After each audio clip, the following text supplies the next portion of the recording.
Inasistira na tiya La Union Provincial Treasury Office ken tiya Commission on Elections. Tiya panagsangpeten dagiti mausar nga election materials. Idinadakamat a probinsya idikalman Mayo 4. Dagiti official ballots ken dumapay nga eleksyon na paraphernalia.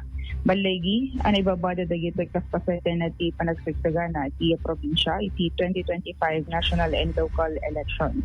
Pinaso ang operasyon ket na-implementar ng strikto kaspaset ti protocol na sa dino inimatangan dayto dagiti representatives ti Philippine National Police, municipal election officers ken iti civil society group.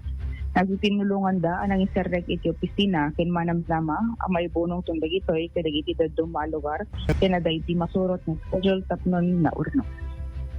Para iti Bantay Balato 2025, Idol Jarna Despin, Tatak.